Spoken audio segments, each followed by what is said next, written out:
Vibra Finance, we seek out the hidden gems in cryptocurrency. We will tailor your portfolio to work for you. Are you ready to transition your investments from traditional markets to cryptocurrency? Are your coins staked and earning interest? Are you overwhelmed with all the jargon in crypto?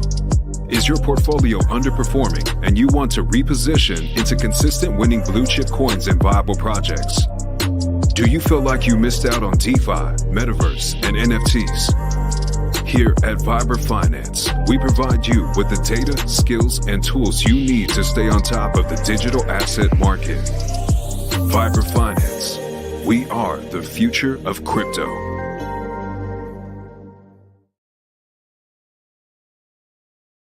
What's up, everybody? Welcome back to Vibraville. If you haven't been paying attention, TitanX right now is taking over the crypto world.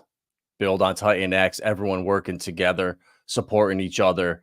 What Jake has built is special, and you get to see like what real DeFi when everyone working together, the result, and all of a sudden you can break the matrix. And there's been so much going on. All the new projects that have been launching. I know Awesome X and Element 280 just launched. We got more in the pipeline. I've been working on Morpheus, so I've been super busy. But tonight, want to bring on a special guest. Got a project, if you haven't heard about it, named Pulsar that is live now. So we're going to go get a deep dive on it. Let me bring my man KryptoKoolaid to the stage. Hey, what's going on, man? It's good to see you. You too. How you been? Busy? No rest for the wicked, no days off for good behavior. But after the months, if not years, we finally get to stream together. So pretty excited for everyone to come together. The energy is great. And I've always believed in the we, not the me. And that's how we should be doing DeFi for all. Yeah, 100%. And there's so much good that has came out from being in the Hex community, the meetups, the Pulse Chain community. So there's no reason why everyone that supports Richard Hart shouldn't be supporting what Jake's doing in the ecosystem over there. It's all builders, and I think it's on us to help bridge that gap and open people's eyes. I mean, that's exactly correct, because like each different component we learn from and move forward. You know, one wheel is worth really nothing. 2 wheels is unstable. 3 wheels, you're getting there. And when you have 4 wheels, you're starting to cook with gas. So you need to look at how you load balance both your system design, your mechanics, and more importantly, how everyone works within the same line and in the same trajectory. Instead of trying to tear people down, you build people up. And the more momentum you have, the more positivity, the more community. And it's the one thing that we always wanted to do with when we started Pulsar, did the entire gift tech side, is bringing communities together. That's what we should be doing across the lion's share of everything, is bringing everything together, from finance, education, and just support of your fellow man, as well as, you know, giving peer mentorship in that same ley line. It's not about just my shiny rock or your shiny rock, but how do we all bring that wealth of knowledge together to create something timeless, right? Yeah, and it's so hard to do, you know, because like myself, I've been to multiple parties that have been in the Pulse Chain community. I've been to Sologenics meetups, Corium, and everybody, no matter what the project is, everyone there has that same passion, that same energy. You're all there. You have some kind of common ground, and there's no reason we all shouldn't be, you know, like this. It's like if we're all NFL or football or basketball fans, and I like the Giants and you like the Cowboys or whatever team, are we going to hate each other and like fight? Maybe on Sundays we talk shit to each other, but then we're friends after. Like, we don't, it's crazy. So yeah, we need to all come together. And I have never seen anything like what's happening in the TitanX ecosystem, where when it's finally PPP, not PvP, everyone can win. And what a feeling when everyone wins together, developers, founders, holders, you know, everyone in the chats. It's all positive. You don't see any of the negative stuff. And I'm excited, man. I really am. That's exactly right. Because if you think about timeless things like, let's just say, a bridge from the Roman times, it has a keystone and cornerstones, and those help supplement the load balance on how everything works together. And because of that, everything is always continuously to support. right? Even if you go back to your football thing, I do not play fantasy football or sports, but when you can pick your players and you're removing the team from it, and now you're looking at who you're playing with, that builds that camaraderie, right? It's not just about a jersey, but it's about the journey through that, trying times and how you all get it out on the other side.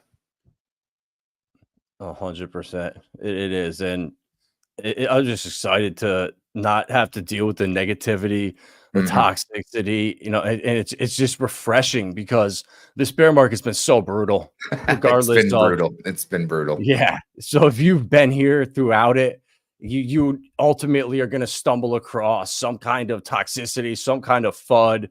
And it really, you guys with Pulsar, I saw tweets and right away I saw it's some idiots bashing Pulsar. Oh, it's a scam. And I screenshotted it right away and I went off on them. And it's just, that's the stuff we don't need in this community. Sure. And, it's, we're all here to work, build off of each other, learn from each other. And I'm excited to hear about Pulsar and the bridge into Pulse Chain because I think I've always thought in my head, I know Jake in a perfect world, if Pulse Chain had the volume, he would have probably launched over there. But we Sure. did. So is there still Well, opportunity? also remember that what is interesting about TitanX being proof of a theory, and if you remember from the very beginning of TitanX, I was in there day one because I could see the mechanics. I could understand how these systems intertwine together. I can see how people have learned from what happened with, a t-shirt as proof of time through Zen, which was proof of fair launch, and how understanding what worked through that system and what needs to be refined makes a better iteration. Being a systemic designer in the gaming industry, I have to delete something 1,000 times before I know it's right. And that's why we have pillars from the gift tech point of view, which is where we broke down a lot of these components. And one of the major pillars of that, besides permeable tokenomics, is simulation, not speculation. So you need to simulate each component to really understand what it's doing under the hood, especially if you want to do something unique that's never been done before. You need to take risks sometimes to do those things.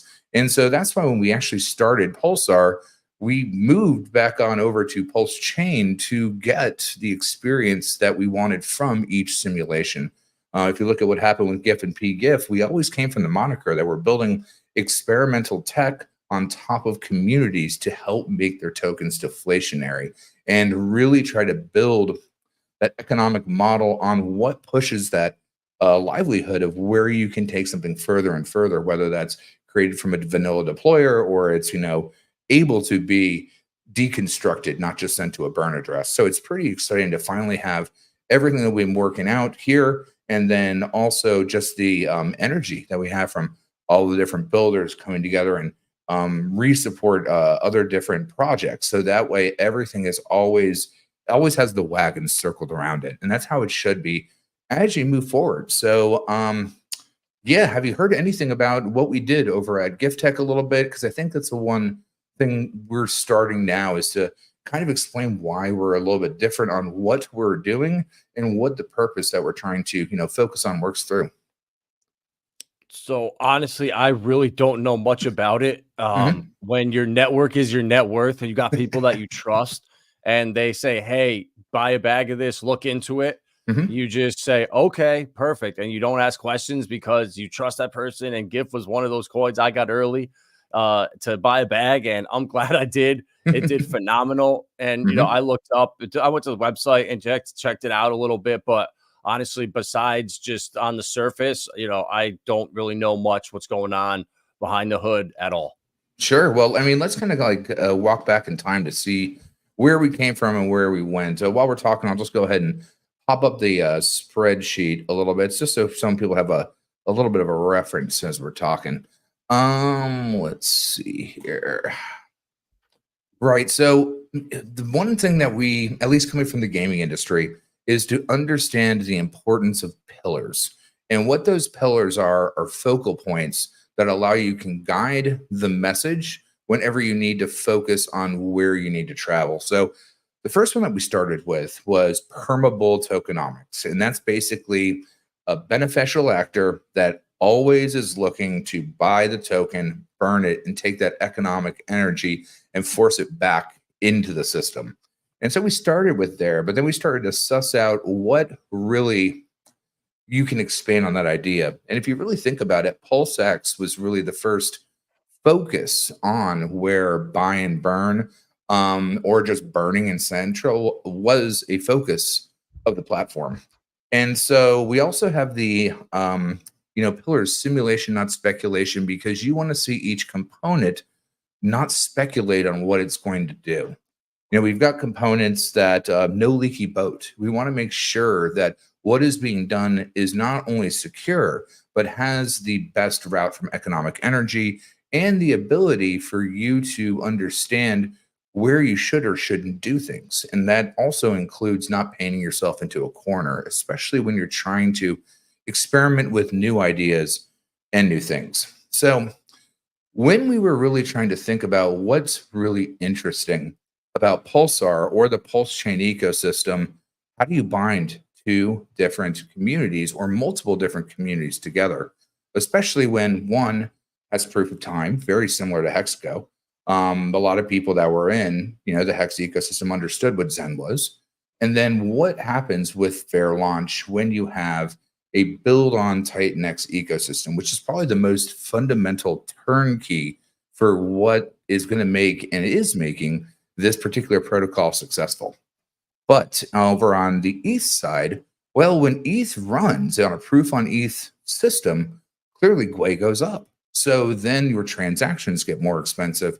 So we thought about what are different ways that we could take this incredible ecosystem and give people a way to exchange, TitanX cheaply. And then we, through our principles of where we grew through each different token between GIF, PGIF, iBurn, which was the first one that created parity in between EICOSA and PICOSA, which started up the eHex flywheel, and then dynamic ceilings that we had through Stable and Noble allowed us to really get where we wanted to be to bring this to the TitanX ecosystem as well as Pulse Chain at the same time.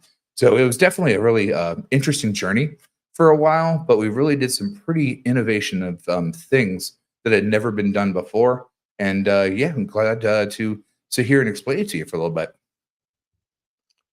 Yeah, no, definitely. And I like this stuff. And this is why the community is so cool, because even if certain people, they want this, they really don't understand the technical stuff, the deep stuff. There's so many people, streamers and influencers on Twitter, that will break it down, simplify it so everybody can understand it. So there's little like, no, the TLDR, give me that for all the different projects and everyone working together. It's cool to see. Exactly. So the first major note is Pulsar is an infrastructure layer that's meant to not just build on TitanX, but allow particular things through our ecosystem and through both TitanX's tokenomics and mechanics, give more use case over on the Pulse Chain side. So on Pulse Chain, you also have the interesting opportunity that when ETH runs, it's a series cycle coin that's probably not going to 10x, 20x, 30x, but Pulse Chain will. And so what happens when you have two different seesaws of L1s that are also bubbling the same asset on the same time, while allowing for a dynamic buy and burn that helps the other TitanX communities at the same time? So I guess let's dig in a little bit onto how the system actually works, since again, it is a bit different than what you've seen in any other TitanX ecosystem, or even a lot of other protocols that we've seen before. So in the beginning, you are going to be on Ethereum, right? And you're going to take your TitanX and you're going to take your Ethereum, and you're going to pair these two together almost like alchemy, where the economic energy that you use to create, not inflate, is referenced by a dynamic protocol fee. So when you go to basically pulsar.win, or if you want to go to the minting page, you can click the minting page there, or to pulsar.giffwear.win, you can automatically see that the amount of TitanX that you're putting into the ecosystem is going to have an ETH protocol fee. Well, what does that ETH protocol fee actually do?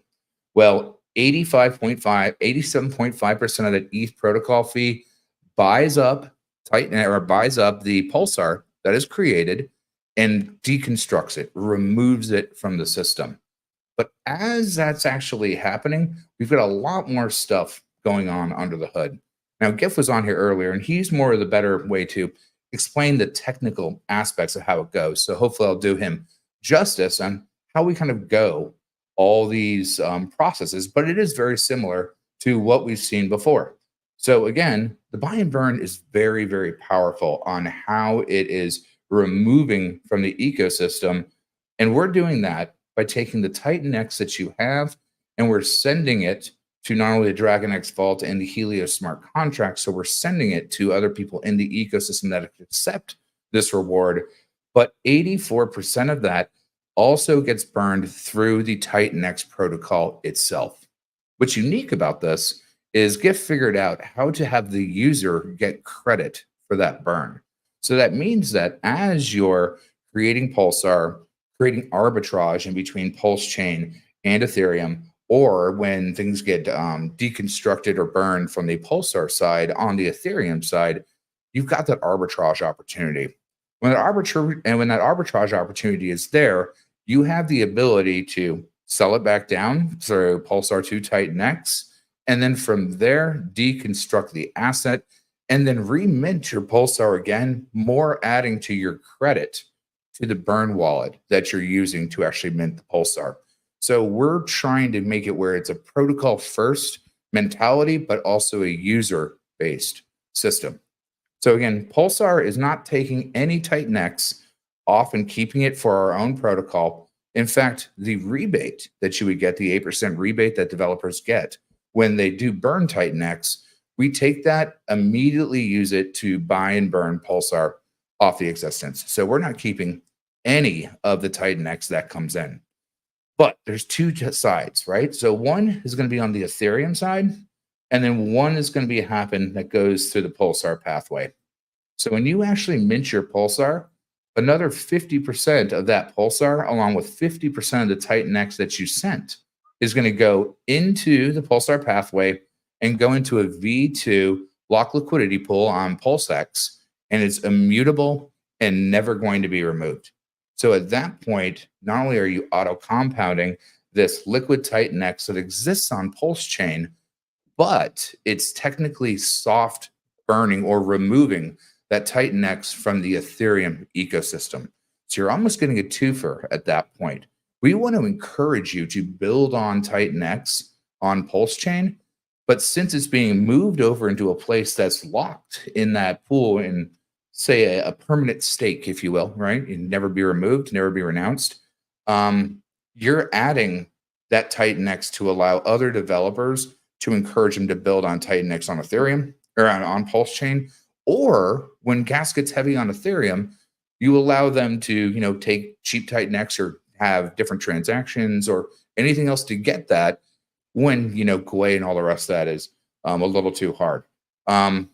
Did I go too far through a little bit too fast through all the rest? I know it's a lot to kind of take in at once, but we just kind of understand it component by component.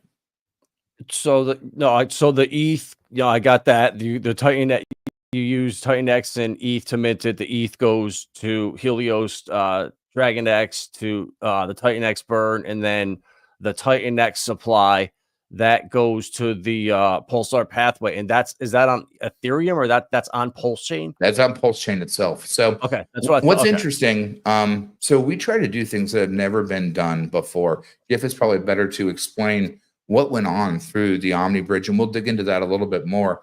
But we were the first ones to actually go through the Omni Bridge, through basically a sub protocol, and have the Pulsar get minted and sent through the bridge all within one transaction, all in the same time, to have it completed.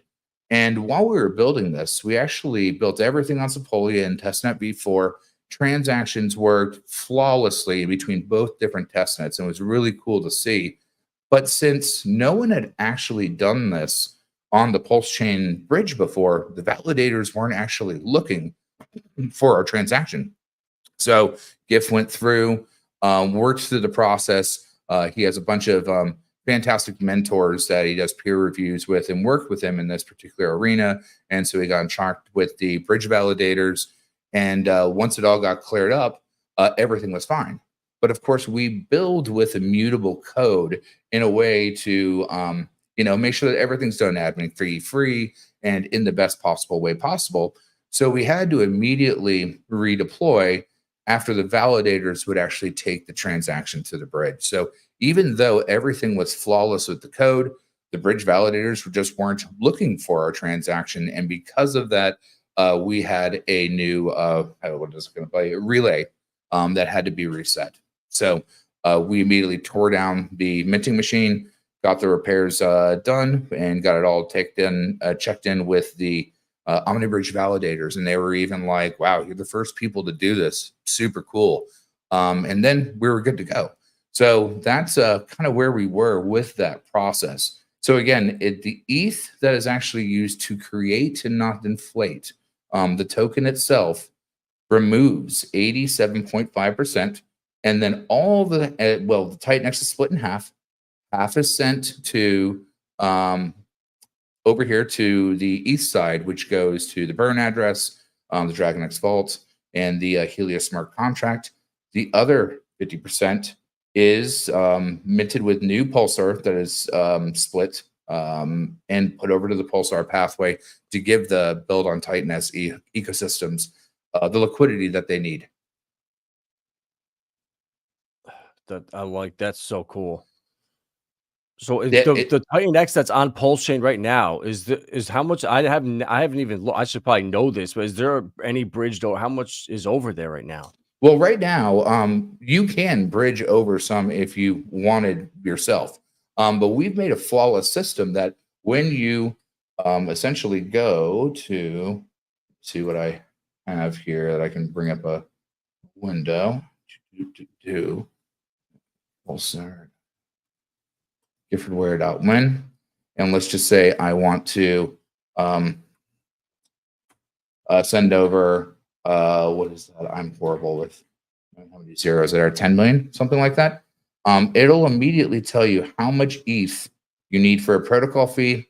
It will automatically give you your freshly minted Pulsar on the Ethereum side while sending half of this amount and the other half of the Pulsar through the bridge to automatically be locked up right there.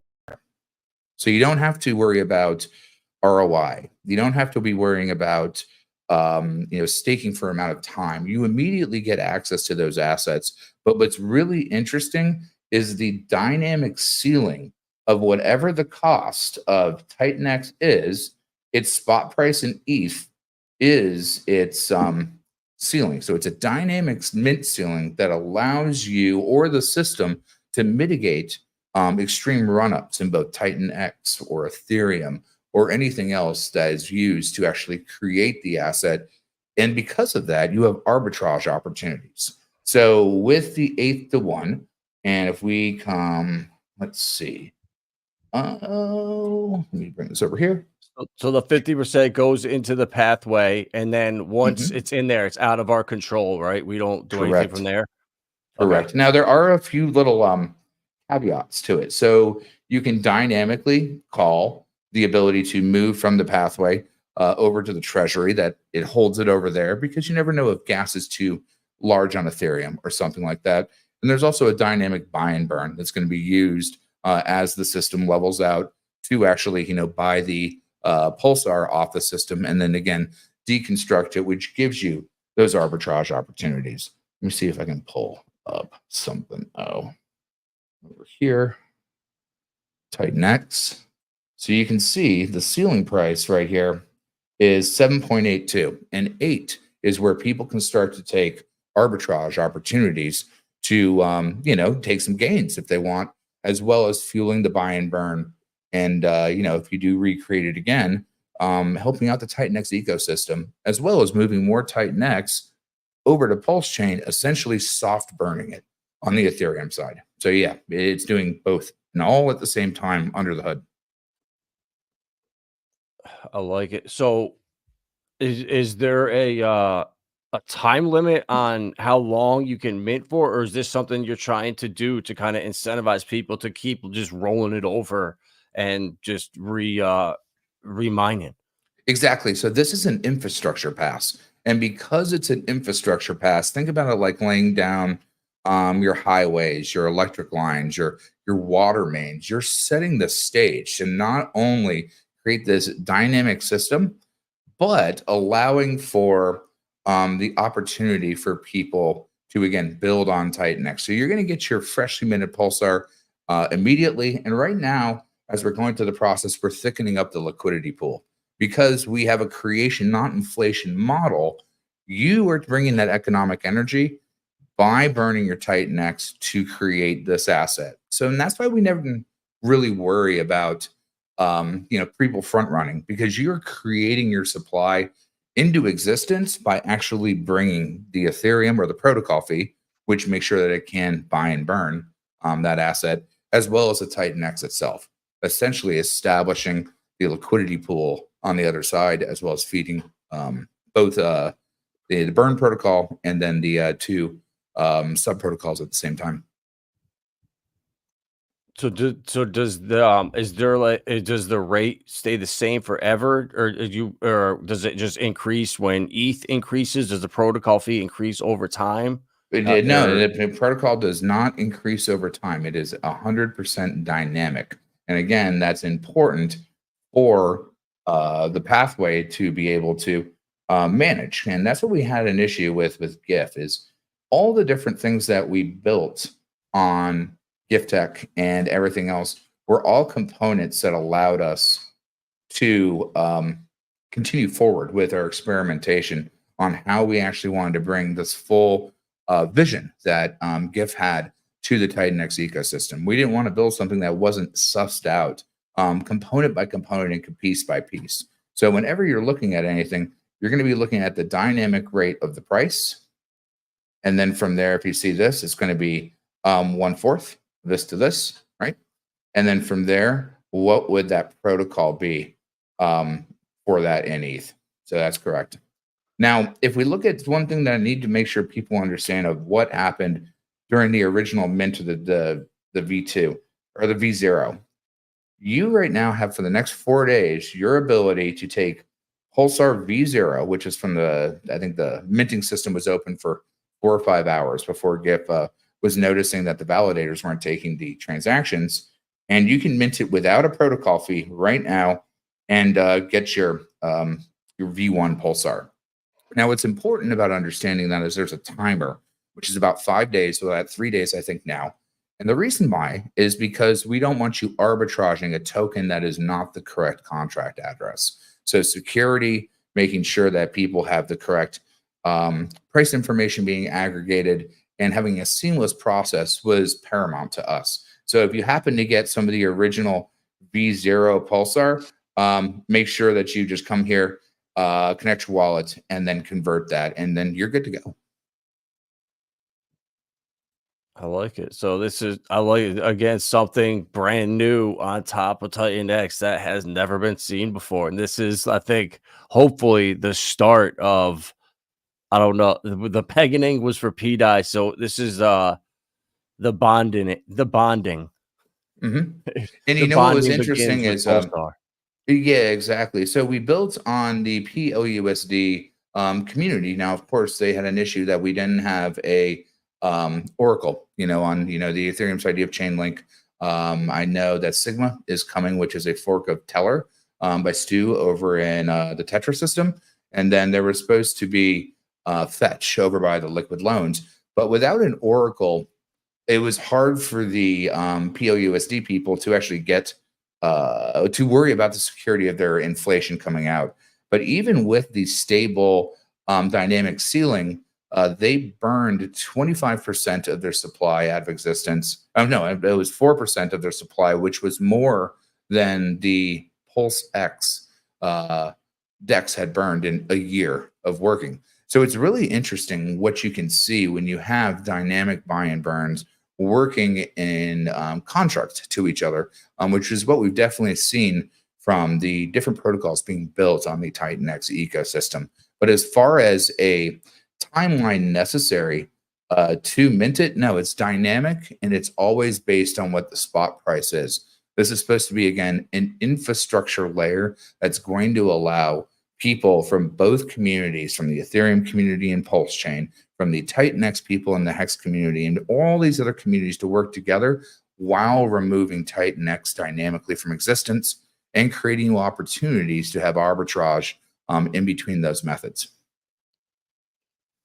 And you know what I like too is how the rate you don't get penalized after day 10, day 20. You're not getting 30% of what you would have got. So there's zero penalties. That way, people that are on the fence, people that are going to come around to TitanX in the next couple months, once it gets hyperdeflationary, it starts pumping. Everyone that comes over, they're going to look at all the projects that have launched and feel like, all right, I can't really do miners right now. I kind of missed the boat. You're not going to feel that way at all with Pulsar. You're going to have the same rate no matter what. So you're going to feel like this is an opportunity for me. I'm not missing out after, coming 2-3 months late. Absolutely. And that's really cool. Yeah, absolutely. And again, that's the fundamental of worrying about, an infrastructure pass. We want to be there to be a keystone and a cornerstone, an anchoring system that actually solidifies multiple different things without worrying about, needed risk of action to be able to do this now, or a particular ROI that may alter and change. The dynamic ceiling is always going to be 8 TitanX per one for Pulsar. So, and that ceiling is going to always, encourage people to trade or to do ARB or to use in different ways when they're going to be building on TitanX on the Pulse Chain ecosystem. So let's call it a set of rules or guidelines that helps establish a more thick liquidity on one side, as well as a foundation that you know how it's going to work while burning a substantial amount of TitanX and establishing TitanX as a fundamental compounding liquidity pool on Pulse Chain. I like that. Did you do Volt at all, or participate or pay attention to it at all? Yes, yeah, I definitely did. And I got in the day after the super moon shot up. So I got right on the cusp as I was going. And what was interesting about Volt is how a very aggressive buy and burn works within that ecosystem, but it was kind of brilliant about using it as an auction-based system where that treasury still makes perpetual auctions. So that way there's still momentum in the system, not only fueling the buy and burn, but also for other protocols to be built upon Volt. And I know that Steve's looking down at how to expand that experimentation that he did with the first one, which is so successful, and getting those eyeballs, on the first page of Ethereum to really start to really understand what could be going on with the TitanX ecosystem, though they maybe haven't dug under the hood yet. They just see this TitanX built on derivative, and they're like, well, tell me more. And so then you have that same kind of variable over on Pulse Chain where we're trying to, encourage people from Pulse to understand what TitanX is. We want to give people from Ethereum to a place to go for cheaper TitanX when the gas fees are high, or for them to essentially remove the Ethereum side of TitanX to establish it on Pulse Chain, which is a soft burn because it's locked in to an auto compounding liquidity pool for people to use over on the other side. Yeah, and too, with Volt, when I was telling people about, because Steve came on the channel before it launched and gave the full breakdown of it, and some of the problems I was hearing from people when I was not shilling about it, but just telling them about it was the low liquidity, the $5,000 liquidity to start it off. Sure. Well, with the auto LP, I think it was 8 or 10%.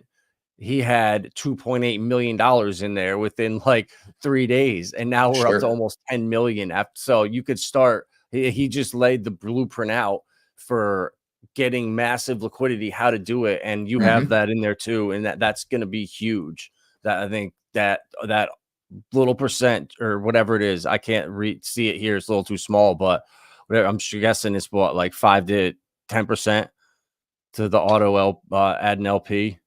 Well, it's 50-50. So at this point, you're going to be doing the 4-to-1 ratio. And the reason why it's, again, 4-to-1 is because it's 4-to-1 on one side when you get your Pulsar over here on the Ethereum side, and then the 4-to-1 over on the other side. So you have to kind of think about it like an 8-to-1, but it is being automatically locked over on the pulse chain LP side. So it's automatically there, and you have to know that you're always going to be having that pulsar locked up at a future date. So if you think about the supply shock, eventually at some time, while people are, helping out the other TitanX ecosystems, while they're burning for TitanX and their wallets being credited for 84% of that burn on this side of the aisle, you're going to be having that permanent set of TitanX over on the other side when hopefully there's a supply shock where someone needs to go get that for a later build on TitanX protocol, whether it's on the Ethereum side or the Pulse chain side. So can you explain that crediting stuff? So that crediting is you're getting credited for the TitanX that what is do you guys as a protocol get something back from that 8% that TitanX collects for being built on TitanX like official protocol? So that's going to be the 8% rebate. Now, the 8% rebate we also do not keep. We take that 8% rebate and we use that TitanX to buy Pulsar off the market and burn it. So at that point, we're always putting the protocol first as it's my own mentality, but also built into the TitanX contract. And Giff would be better to explain this. You automatically, when you burn TitanX, get credit. And I believe in the white paper, if you look it up, it's at 80 billion. If you burn it, you get a permanent 8% bonus to your miner. So what did Jake share earlier? That miners were only 5% from being in profit again. And so if you were sitting at that point, and by using this protocol to burn TitanX, supply DragonX, you're getting yourself leveled up. That if you ever did want to create a miner, you're going to be working towards getting that 8% bonus. And all of this is built in the initial system design of TitanX itself. We're just passing that on to the user.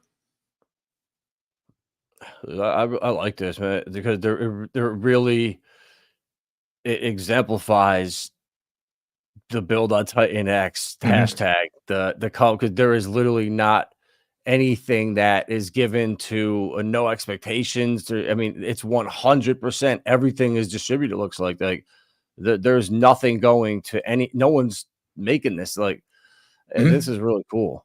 Yeah, but the only thing that we do is we take 10% of the protocol fee that itself that goes to the future development of the things that we're trying to do, and then the Genesis gets a small 2.5%. So, it's also done in ETH. Why is that important? Well, let's just say things get really, really big over here. We don't want to be selling down TitanX to do future development and all the rest of that. So the ETH that's coming in, again, we're setting ourselves up to actually keep building on the infrastructure pass where we can do even more fun things like the other protocols have been doing. But right now, we wanted to establish that pathway, that infrastructure layer, to make sure that everything was set up for not just us, but other people. Because I know there's a lot of, Pulse chain people, Hex people, all the rest of it in the TitanX ecosystem. And, we have our loves in between both of our chains and stuff. But how can we make sure that we're enabling both sides of that journey to not just work together, but be symbiotic within what we establish with the next rev or what someone else wants to build on Pulse chain for the TitanX ecosystem. Yeah, it blows my mind that if you followed Richard Hart, you've dealt with all of this nonsense, all of the FUD, the being taken off CoinMarketCap, off CoinGecko, put on page 3 there, the SEC, just people in crypto hate the community. If you've dealt with that for this long, and how could you not support TitanX? I mean, it's literally, it takes everything Richard Hart preached, if you take that and literally take it to action, bring it to life, this is what you get with people truly building on his principles, what he believes in. Look at what's come out of this. And I think people are going to really start to come together. I mean, there really is no reason if you support Pulsar, you shouldn't support TitanX and vice versa. And the way that I think about that is I'm not a maximalist at all, but I'm a mechanics maximalist. I'm token agnostic on how I think about things. When things are designed well in a great system, use it or don't use it, I definitely give it thought, right? And I don't apply some kind of generated notion onto how systems work together. You grow with each system that you work in, kind of like the example I was giving with wheels earlier, or how a carrier pigeon maximalist can not be a payphone or a fax machine maximalist. You grow with the technology and the use case to try to iterate, build, and expand on what you learned from before. I mean, that's how we grow through experience. And through that experience, we design better use cases for systems. I mean, look at how DragonX in the very beginning, everyone was really, really angry about the staking that was taken away. But now DragonX is one of the blue chips for everything that's being built on multiple different things, from Volt to Hydra, or anything else that's built on that ecosystem has expanded on what was laid in the foundation before. And we find that it's really important to set those things up for success, as well as build as a community to expand further. And yeah, we definitely wanted to do things that really hadn't been done before, but also suss them out before we brought it back, to actually do this protocol and to do something unique to help out. No, you're doing a great job of it. And it's just, I know that these guys are going to come over from Pulse Chain. Green Candles are going to bring them over. They're going to buy higher. It's only a matter of time.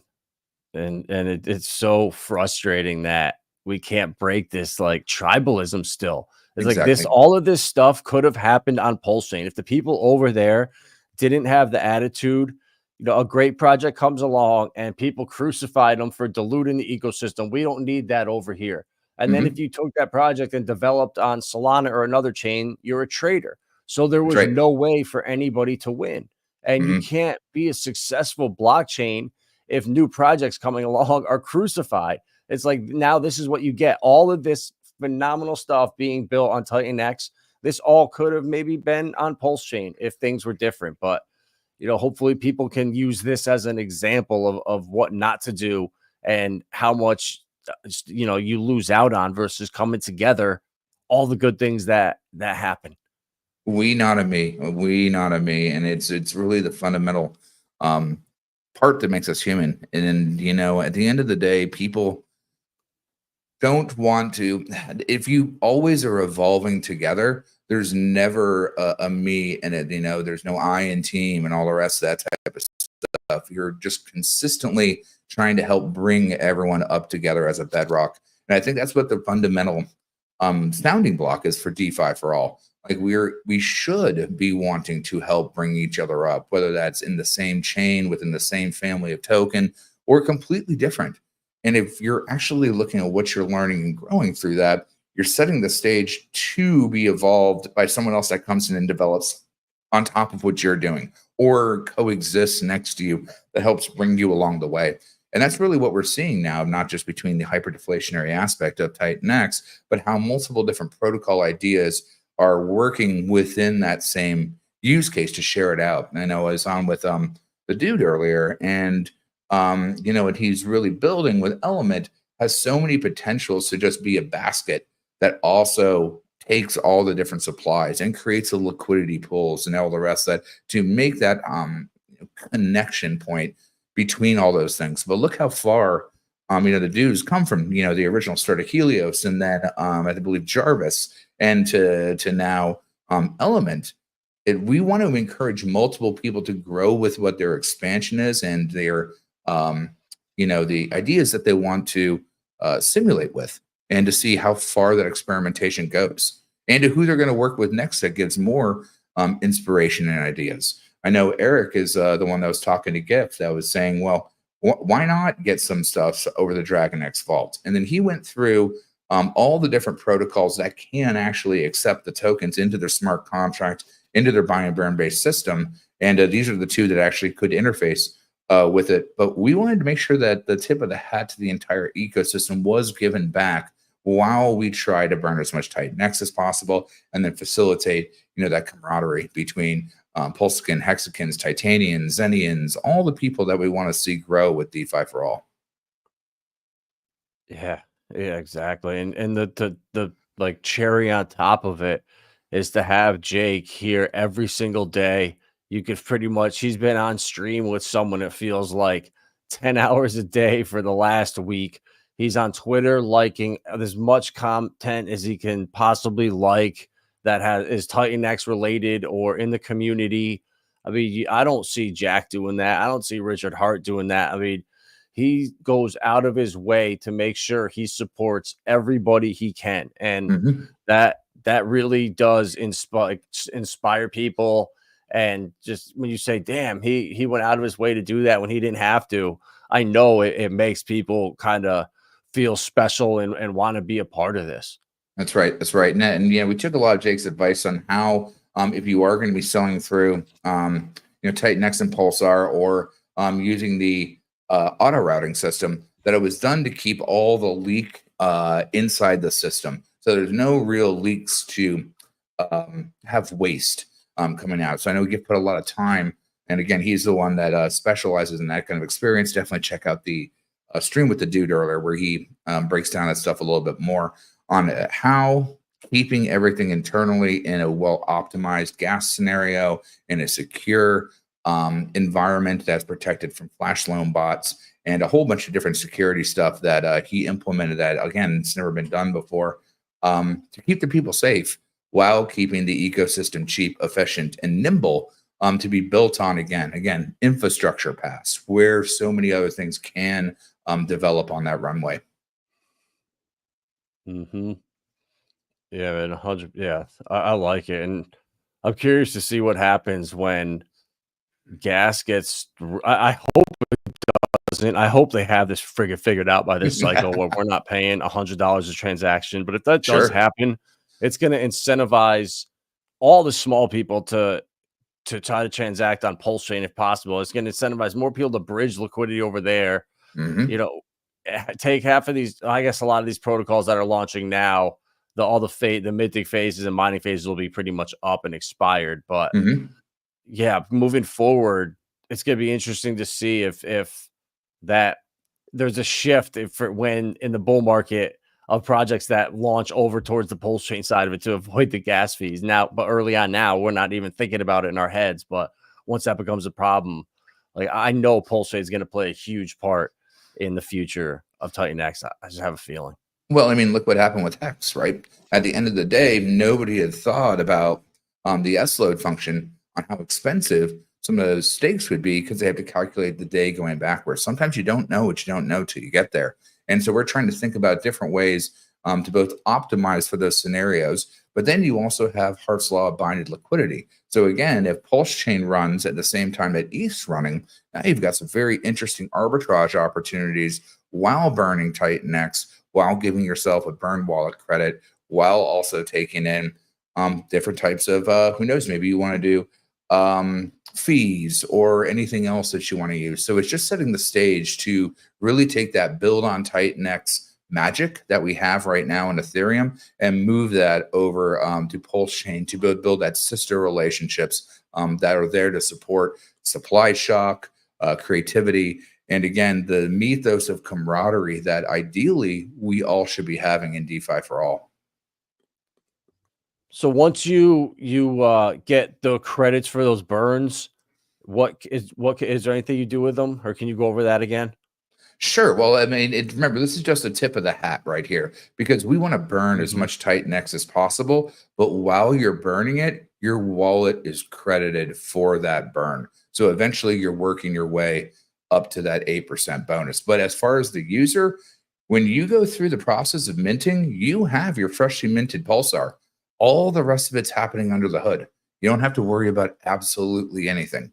And so what you want to do with that Pulsar is up to you. There could be many different ways that you want to use it, maybe bridge it back over to Pulse Chain. When it is on Ethereum, it will be destroyed at the 87.5 level for everything that's used to create it. So remember, creation, not inflation. You're creating the token with the economic energy. And with that economic energy, 87.5% of it is used to remove it completely from existence. And now remember, that's also interesting because since it's being completely destructed, its market cap is going to be dynamic and change as well, versus things that are being sent to the debt address, that have different metrics that you can see from stat pages. That stuff is really cool. But this also gives a more dynamic view frustrum for the use phase of these LPs or market cap, or how you're understanding how much supply is in that token. Gotcha. What's up, Jay? Hey, what's up, guys? There we go. Literally just got back in, and I was like, okay, let's stream again. All right. Well, I'm on the hook. Let's see what you got to say. So I've got a 50 minutes in, and Jay here is one of the other partners with me and Giff, and great marketing experience, energy, and yeah. What are you thinking, Master Jameson? Excited. This thing's finally out. Maybe at some point, we'll let Giff kind of give away some of the dev diaries, but a lot went into this. A lot of experimentation over the last 8 months, a lot of blood, sweat, and tears, as they say, and really happy to just have this out there and then start to have people interact with it, and then now really start to build. It took longer than we were expecting to get to this, let's call it base layer, and so I'm just happy that it's out, and we got everything, worked out, and it's smooth sailing now. So now we can really start to play around with a lot of the other things that we've had on the back burner. But there's an order of operations to things. You can't come out with certain pieces until there's all these other little ones put out to then bring together under this bigger umbrella, for example. And so, yeah, really happy to have this out. Yeah, and that's the important thing of why it took so long, because with each component, we assessed where things are starting to break down and then put it back on our cap to be like, why? And then from there, start to reinforce the wheel and reinforce the wheel and reinforce the wheel. So that way we understood what we were actually getting into to have the full package and what we wanted to, because in the very beginning, where our ideas were first started, wasn't where we ended, and nor would it have worked, because we didn't go through each of those simulations through protocols that, GIF to PGIF to iBurn to stable noble to now understanding through the bridge, which, again, we're the first persons to come through the bridge validators to see the contract being created in real time and minting this to go over. So it's really exciting to see not just the new tech, but what we can do with that one now that the infrastructure pass is set in stone. Yeah, there's plenty of room to now be built on, to now build on top of Pulsar. And I think that, we'll see who goes first. I kind of wanted to jump in and say, I think that it's going to start getting built on Pulse Chain first, but I really don't know. We've had people already reaching out on that side. But yeah, I guess we'll have to see. Well, I mean, that's the one thing that we learned earlier with taking EICOSA and then creating iBurn over on the Pulse Chain side, whereas on this side, we're going the other way. So it's pretty fascinating what you can do and what we're trying to do with the bridge as a dynamic component to the TitanX ecosystem, both on one side and the other. Yeah, 100%. I see somebody was asking in the chat, what's going on with GIF and PGIF. I don't know if you guys already covered this, but my perspective on that, and just to be crystal clear so that the public understands, is like, we don't launch stuff and then abandon. That's not who we are. And so just because you haven't seen anything happening on GIF and PGIF, that doesn't mean that there's nothing happening there. So I would just say, sit tight. We're going to wrap that up in a nice bow. And the people that have held with us and continue to hold in their wallets will be rewarded. That's all we'll kind of get into on that. Yeah, we don't want to set expectations. It's a big thing with us. That we want to, show, because code is law, and we want to build each individual things without setting the expectations too far till we get there. So that way, everything again is a homogeneous, layered cake of everything together as a whole. Yeah, and the only reason why we're kind of like that is it's a tough balance. You're like wearing a marketing hat where you kind of need to go out there and be talking about like what's coming next. What are you working on? What's why this is so important, what makes this a core base layer, whatever you're trying to call it, infrastructure layer, and then on top of that, like we also all came in before 2017, and we're still all wearing the scars of the ICO boom era, the sacrifice era, you know, and everything in between. And we just saw how much of a mess that was. And so it's like part of you wants to say literally nothing, because you know that from not just a standpoint of setting, you know, expectations to where people get upset, or, you know, don't come through on whatever you said.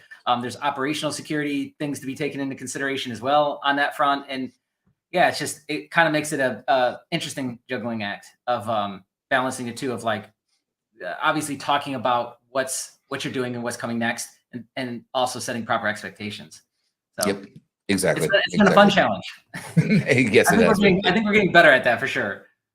Yeah, definitely. And it is a process to kind of go through all the rest of that, you know, with where Giff came from and where he was. He, you know, most founders can spend the time on screen, but he, you know, had a duality, as Jay was saying in the last stream, that he was both the lead developer and, you know, a founder inherently of itself. So when he was solving all these problems, he had to put his head down and get to work while solving them himself, both with peer reviews, mentorship, and growing the ideals of scale that we wanted to build, as well as not giving those expectations till we actually built the different protocol components that we're actually doing piece by piece. Bro, Yeah. people are so like impulsive, and with Morpheus, it's like, you know, when launch, when's it coming, what's going on, right. And you know, you can't just say, you know, it's coming, you know, who knows, 4-8 weeks, you know, just stay patient, more will come out. And people the next day, it's like the same questions again. It's like you By the you same can just people. copy and By the paste same your people, too. responses. Yeah. Yeah. You can copy and paste your responses, send them to them again, and it's like rinse and repeat. But it's crazy that I don't know what it is, the TikTok generation, I don't know, whatever you call it, but people's just the question is like, would you take that with eating a meal? Like, you realize that it takes a particular amount of time to cook a steak or to bake a cake or anything of the rest of that. And if you rush it, it's not even going to be a satisfying experience. Giving something the time to mature, to marinate, to layer itself into where it should be. Yes, maybe not a consumer-based thing that they want to wait for it, but if it's actually built correctly, you want to wait for those things. That way it's actually handled in the way that the bow's on top, the T's are crossed and the I's are dotted. And that's ideally what you want, is you want a quality product, not a fast product. Yeah, if it's worth doing, it's worth doing right. I will say that, like, you do find, I will say, I appreciate the pressure and, you know, the feelings that then that causes in you, and then you got to work your way through that, you know, on that end of the, you know, development and product launching cycle is, I think overall I appreciate that, you know, because it does turn, like, creators who can hold that space and hold those feelings and not let it get to them and not be succumb to that, in a long run, end up being sharper, you know, harder, you know, battle hardened, and you know, they end up doing better. So I appreciate that side of it for sure. But yeah, it's quite funny. It really is. So I guess, where do you want to go? I think we covered a good chunk of it, Jay, but you always have such a better perspective, you know, than I do or Giff does. And that's why we're always a good triad of different people to ask questions. So if you had any other questions that you had, Viber, what would you want to ask Jameson here? I was just early. I just really like how there's no, you don't lose anything for as time goes on. You don't get a worse percentage. You don't pay more. It stays the same, because people are going to find TitanX, this ecosystem, from Pulse Chain, wherever they come, and they're going to want to get into, oh, what's the newest stuff or what's launched over there. But all half of these things, they're going to feel like Volt, you missed out already. Hydra, you know, you're starting to get a way worse rate. So all these things, people are going to feel like they're really late. But with Pulsar, you're still going to feel like you're there day one. I don't think there's any real benefit, or like if someone came in day one, you came in a month later, you can still get everything they got, from what I understand. Like, there's nothing that they got that you can't coming in later on. I mean, I guess you're helping out the ecosystem each time. So you're helping out DragonX, Helios, you're leveling up your burn wallet. So that way, if you're going to be making miners, hopefully you get to that 8% rate at some point. but you're also, again, adding the supply to the build on TitanX side to Pulse Chain, but removing that supply from the Ethereum side. So it's a soft burn, if you will. Yeah, and the only time I guess you would feel like you've missed out is if, you know, TitanX continues to run, then it's just going to make it more expensive to mint. But I mean, outside of that, I guess maybe just wait for that to pull back if you found yourself in that situation, or you know, wait. You could do that too. So I guess that's really the only way that early minters are rewarded to a degree, is that I'm assuming that TitanX is just going to keep going up. So like, you're early today, you're early tomorrow, because in comparison to next week, next month, you know, next year, I consider you early. You know, right. So, And that economic energy that you're using now will be consistently deconstructing those tokens. So at the end of the day, you holding on to those tokens gets you a harder supply, when it'll take more economic energy to create that back that you have right there. However, you're treated fairly across the stage, across the board. yeah. Yeah, because you get to like a meme coin or something. You know, you look and say, you always expect, oh, a sniper bot, whatever. Someone got a huge chunk of the supply, whatever. Someone just bought it early. People always have that advantage for being early. That's great. But you're not going to come in 2 months and say, all right, great, I'm getting a 96% worse rate than the guys did day one, which is going to completely, you know, it disincentivize anyone from coming to those protocols, you know, late towards the tail end, where this is, I really like how it's done, where you're not going to feel that at all. It's always going to be there, and it's here to just kind of encourage people to recycle and do it again, and rinse and repeat. Yeah, 100%. Right. It just keeps compounding, you know, the entire effort of what TitanX is trying to do. We just, every time people run through the mint, it's running the flywheels, getting the gears moving, and then it's just recycling that economic energy and burning in the process. So yeah, it's going to be great, because like that, and that's why we stack the ARB piece on top, is because as that starts to trigger, it's just adding more activity to the chain, which is causing more burning. So it's almost like a sleight of hand, to where it's like, okay, we're giving you this thing, and we know that you're going to love it and interact with it. At the same time, the protocol and the underlying things that are being burned are actually the real winner, are actually the ones benefiting the most, even though everyone's winning. So the guy doing the ARB is winning, you know, all the way down the stack of protocols that are being affected by this positively are all winning. So I love that part of it, because it's kind of like give what you want versus what you need kind of thing. It's kind of hitting on both. Yeah, stone soup, if you will. Like, as you bring everything in together, you make a better meal for everyone. Yeah. And I like it too, where like people that, you know, that are in the ecosystem now, let's say they found it in the last week or so, and they know there's a bunch of stuff that's launching and coming soon, and they just bought a big fat stack of TitanX for, you know, to use for future projects or whatever. People who are in that position, because I talk to a lot of people who are trying to figure out now, all right, how much TitanX do I need to just put away and not touch? How much can I use for these new projects coming up soon? Because no one has enough TitanX. That's the new, that's the meme around here now. And well, you know what's funny is actually staking some TitanX in, like, building a ladder in the original staking system might save you from yourself when you need some TitanX, you know, in 1 year, 2 year, 3 years down the road. So looking at the tools available to you and what it actually gives you, I think it's very strong, and it'll you know, help as you know, the flywheels keep accelerating, you know, within the protocols, and hopefully within 2 different chains itself. Yeah, you know, to touch on that is TitanX went through, I don't even know how many months, maybe close to 6 months, of where like miners, you were just losing money, and everyone stopped mining. At least it appeared that way, right, on chain.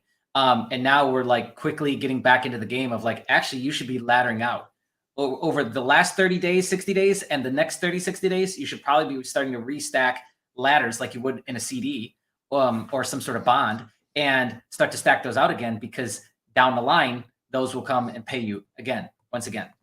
Right. And even if it's not being paid from the stake, you've locked yourself out from accidentally being able to spend it, or in a situation where you're not going to have this nest egg, which is really the most important thing about the Hex system, is saving you from yourself. Right. I mean, yes, the yield on the t-shirt and all the rest of it's super important. But like, the mythos was, what would have happened if you didn't sell your Bitcoin at $30? Yeah. Or buy that pizza. Right. You know, what would have happened if you just would have not bought that pizza with the Bitcoin? That's right. Yeah. I still see all people talking about it to this day, that staking is, 15-year stakes are not the smartest thing. You shouldn't do those at all. And then other people that just absolutely love them and see the value in it. But it's, if you're going to be here every day, I feel like if you gave me the option, I know I'm going to be a crypto for the next 15 years, and you locked me up with stake and I had the same amount liquid, I feel like just, buying local tops and or selling local tops and buying local bottoms for the next 15 years, you'd end up with a lot more. But that takes a certain type of person. Very few people can do that. If most people are going to try to get into something else, catch that pump, and then buy back in at a 20% dip, and then they end up wrecking themselves. So it really is just about saving you from yourself. The yield is great, but at the end of the day, it's, do you have the ability to put a plan together and stick to it and not screw it up, chase other stuff, or do you not have the ability? You're just going to lock it up and save yourself from yourself. Yeah, that's right. And that's huge, because it's like, what have we actually seen historically with crypto and stock market? If you just stopped trying to be like clever and slick and trading, and just sat in the position, you would be much, much better off. And that can't be stressed enough. It's like something weird happens when we get involved in something. Like we all of a sudden feel like we should know more, right? So then that's like the first kind of step into the slippery slope. Is like, you're like, okay, well, I just kind of impulsively bought this thing, or I'm listening to this guy and he's telling me I should buy GameStop or whatever it is, right? And it's like, okay, I should get informed, right? So then you like inundate yourself with information. And then next thing you know, in X amount of days or months, we're now Trader Joe staring at charts all day long and just really boxing ourselves out of gains that we would have gotten if we just picked the position, stayed in it, and just left it alone. And it's like, man. Yeah, dude, that's such a good point, because I do consulting. I've been doing this. I'm here every day, researching all day, every day. And I even catch myself, like, if I start only paying attention to like doing research on one coin or like one eco chamber, I start missing out on other stuff. I start missing out on bigger stuff in the market. And I'm so focused on one thing, I don't even realize the other stuff I'm missing around me. And I see it happen to other people and friends of mine, where they get so hyper focused and just go down such a deep rabbit hole. They start missing such big things around them because they're just so used to and caught up in what they're doing that it almost could be detrimental doing that. So you're exactly right, where you could just stay away, put a little bit in and forget about it. That's all you got to do. Oh, that's actually the best thing you could do, is literally almost forget you got it. Like, I'm not saying delete everything, because with crypto you can't get it back if you do that, if you go delete seed phrases and stuff, but it's almost like lock it in the safe and just forget you got it. And what's funny is I've done that with a lot of stuff. I do that with like backup fiat currency, just as like if anything ever happened and I couldn't get cash out or whatever, like I guess that kind of apocalyptic scenario is I just have those things in the safe, and I've completely, up until I talk about it, like right now, I forget I even have those things. And so it's the same thing here, because weird like neural networks start to happen. And I don't know, with men especially, and like, I don't know if it's like guilt or something, because we got to like explain to the wife or the missus that like, this is why we're staring in front of the computer screen all day long. Then we come up with all this reasoning to then be like trading and in the action. And yeah, like I said, dude, like you just end up with a smaller and smaller stack. And you can test this out. Just test this out over like a 30-day period and be really methodical about like tracking it. And I bet you, for the most part, you will not have more at the end of that 30 days than if you were to have just like set it and forgot about it and then come back to it. Dude, 100 exactly, bro. I know one person that successfully leveraged trades and beats the exchanges and the Bitmarts and Bybit or whatever it is. But that's one person I've ever met in my life. Everyone else loses, they get wrecked. And I did it, bro. Last cycle, I was a straight degenerate, bro. When we were in like euphoria, I swear to God, I would wake up every single morning and be like, oh my God, I was looking at that coin like 2 weeks ago and now it's pumping. I got to buy into it. And then I'd buy into it the next day, it's down 20%. And I'm like, oh, God damn it. And I was doing it constantly. And then some of my friends that early on, I was like, yo, you got to get into crypto, just spend a little bit of money. You don't have to do much. And they were like, all right. So they bought like $5,000 worth. A couple of them bought a half a ETH of Polygon at a penny, and they got 18,000 Matic for They're a half a ETH. you. And they held that's it. like a wake-up call for us, isn't it? When you're trying to be like Trader Joe, Yeah. slick in the trenches, trading, and you don't realize you're losing a bunch of money. But then when you talk to the guy who you got into this stuff and he made more money than you by doing nothing, oh my God, you feel so stupid. Dude, we were bragging. We just made 100x. I just made my first 100x. I'm going crazy. And little did I know, I just missed out on the next 200 that were coming that he just got the whole time from just forgetting about it. Yeah. So I watched it. My friends that literally did that I told them what to buy early in like January 2020. And a year and a half later, they had turned $5,000 into $150,000 and $200,000. And you didn't. For doing nothing. Yeah, it sucks. It sucks. I traded my way around and bro, I would have had 10 times that if I had just done the same thing. If I had just bought everything and never touched it and never sold it until the top. Yeah, I got horror stories of being liquidated on BitMEX back in the day. Like I'd fall asleep with my laptop and the alarms were set so loud with the on TradingView that it would wake me up. And I remember getting like the last time I got liquidated, I don't know, lost like 30, 50 grand, which I built that up from like $2,000. Just grinding out positions day in, day out, like just being a weirdo, you know, like peanut mason jars, like you can't leave the house. You can't, you know, everything has to be food delivery or you can't do it because you can't step away from the chart for 15 minutes. It's so weird, dude. And that's why I can make fun of it, is because I was that guy. And yeah, like I ended up doing well in the end. But it was so stressful. And there was, you know, obviously the liquidations. And then I was working with friends and family's money and then having to tell them, which I didn't. I just went and got the money back and then nobody knew. But yeah, it's like, holy cow, dude, you can really get yourself into some trouble with doing that. And going back to your point, I only know of 2 people who are successfully trading now, and they've been successfully trading since 2017, which is the only reason why I consider them successful, is because they're guys that I've known that have been doing it since then. And they're not consistent at all, especially with like how they interact with their communities, completely inconsistent all over the place. You know, mostly alcoholic, like they are not balanced individuals at all. And that's another thing to think about too, is like, because of what it requires for you to sit and, you know, babysit the charts, you start to become really unbalanced in other areas because we start to search for things to like fill gaps. Right. And then we start to get ourselves in trouble. So I don't know, man, I'm with Richard Hart to where I don't think anyone should trade. I really don't. No, bro. No, my boy that consistently wins, he doesn't trade himself. I know they've been. I'm not gonna say who it is, but they've been working behind the scenes on a trading bot for like 10 years or something, trying to figure out a way to beat these things. And you're not going to give that secret. So that's one person, and that's purely because they outsmarted the algorithm or the bots with their own bot.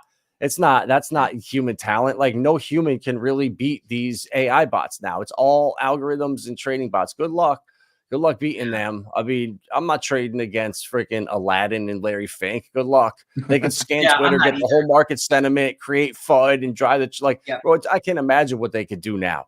And like I was with you. Markets.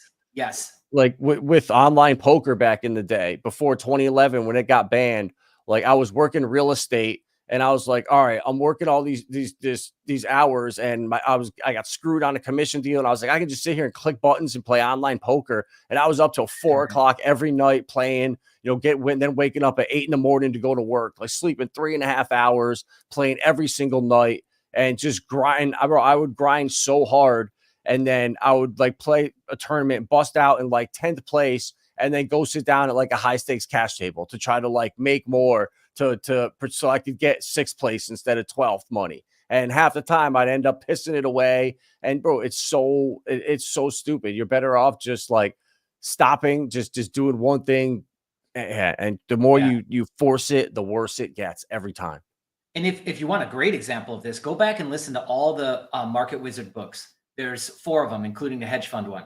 And what you'll see is 2 things. Is first off, it was a very different market when the turtle traders first popped up and they first started getting big. And, you know, when Elliott wave theory first came out and it actually worked, you know, all this was a completely different era. You weren't up against algos and huge amounts of swarms of whatever they're using to kind of move things around.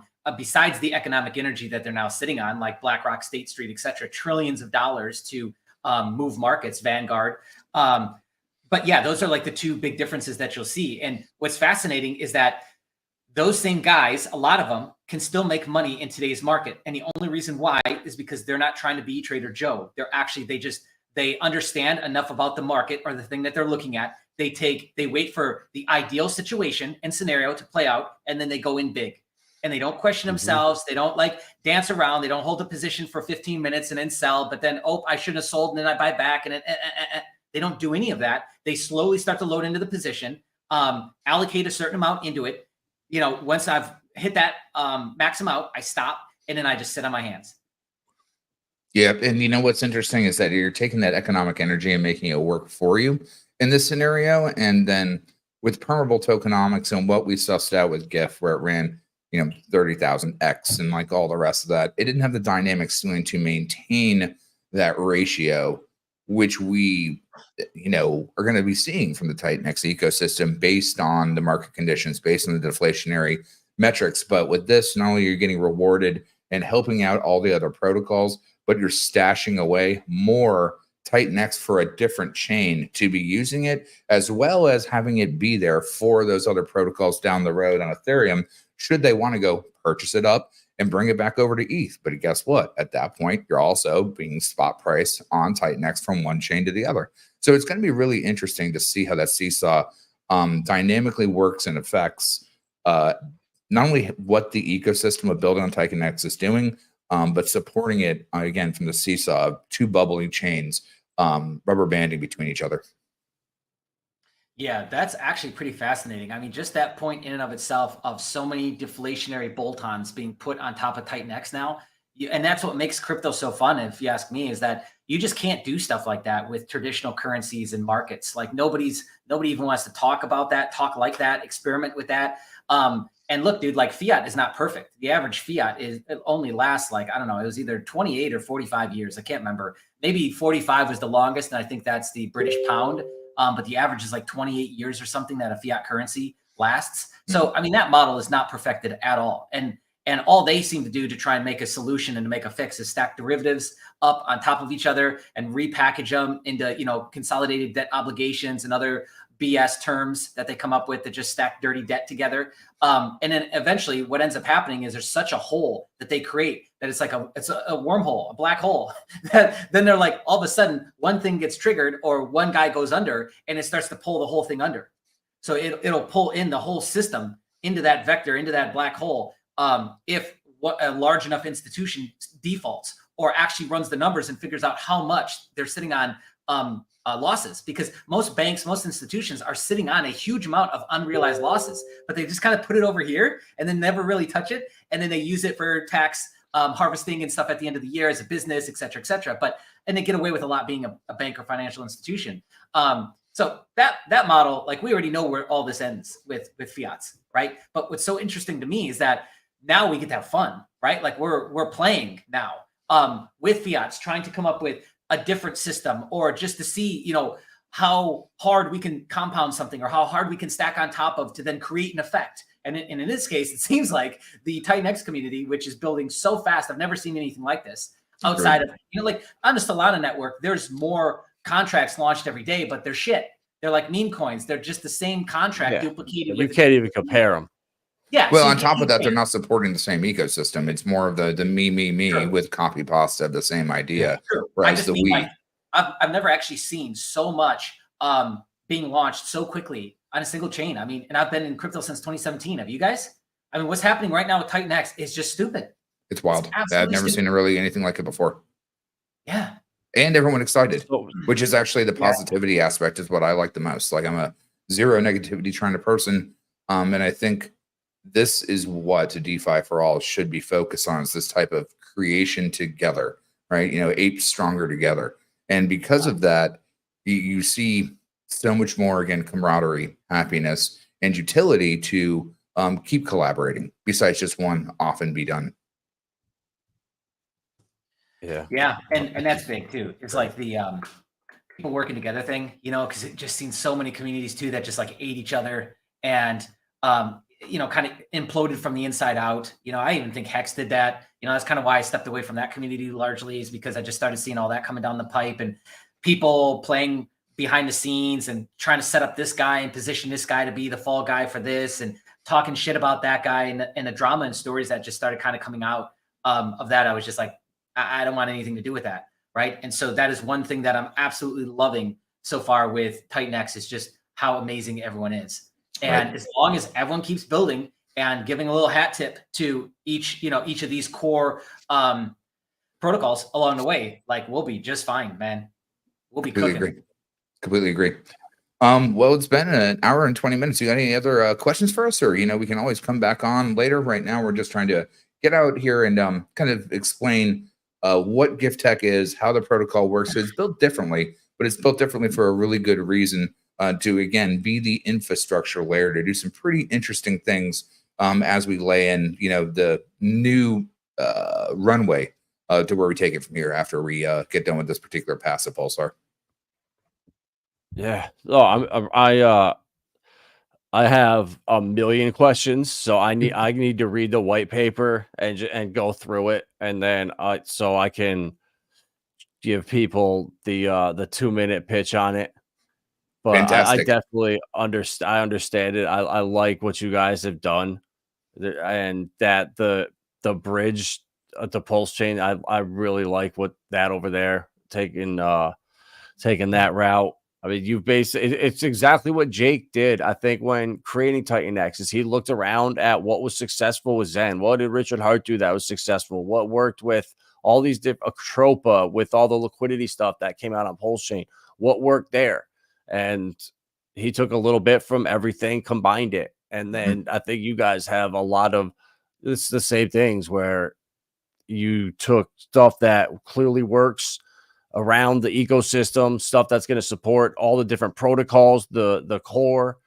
And then also, I think the most important is supporting the bonding between Pulse Chain and TitanX, because it's 100. it's bonkers that these guys over on Pulse Chain and in those communities crucify people for developing.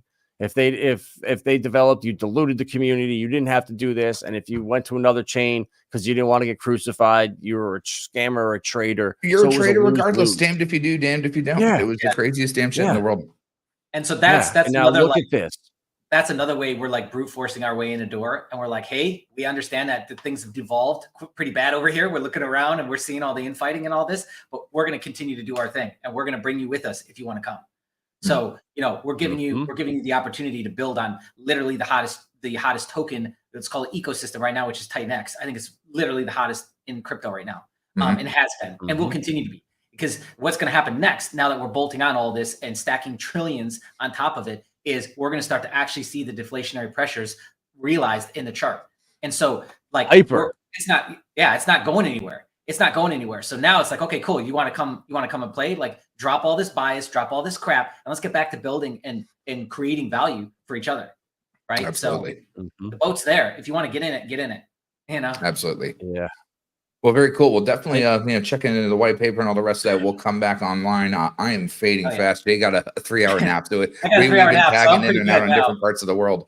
So I need to go get my rust in, down. We're excited to get on the streamer train, get to talk to everyone, explain why this is definitely different than what you would think, but it's a really fundamental use case to not only burn TitanX and start a whole new flywheel of the build on TitanX ecosystem, binding two chains together. It's actually pretty exciting to see. Yeah, it is exciting. And the sad thing is none of the mainstream influencers are really going to pick this up, because they all need to be paid to talk about stuff. So no one's going to pay any of them. So I can't wait to see who's like the first bigger guy that talks about it, because we'll know that it's authentic. So I wouldn't be surprised if it was kind of similar to Hex, where it's not crucified, but it's kind of just ignored and not talked about. So we're going to be doing this and blowing up without any publicity, mainstream, none of that. It's going to be awesome. I love it. Yeah, because we just keep getting in their face by developing and making it better. And, everyone is just so hyperactive now with developing and launching that it's like, that's how you get their attention. And then it's going to get so ridiculous that they will have no choice but to talk about it, because they're like shooting these videos that are like, you know, top 10 coins or hottest new launches. And it's just like, you're really just going to ignore this over here, huh? You're not even going to talk about TitanX. We're going to pretend like this doesn't exist. Okay. Got it. Absolutely wild. That's how we win that. And it's hilarious to see that roll out. So, you know, have fun with this, guys. Everyone in the TitanX community, enjoy this ride, because it will be fun and it will be funny to watch. It's a once in a lifetime moment. Like this, what's happening right now is a once in a lifetime moment. 100%. All right, guys. Well, appreciate it. Oh, guys, all 104 of you watching, go follow Pulsar on Twitter. Go follow GIF on Twitter and the Telegrams. I put all the their links down in the description. I appreciate you guys stopping on, and I'm sure we'll do it again in the future once we get hyperdeflationary in the next 6 weeks or so. That's right. And come in and ask questions so we don't bite, and we'll go from there. Awesome. All right. Thanks, guys.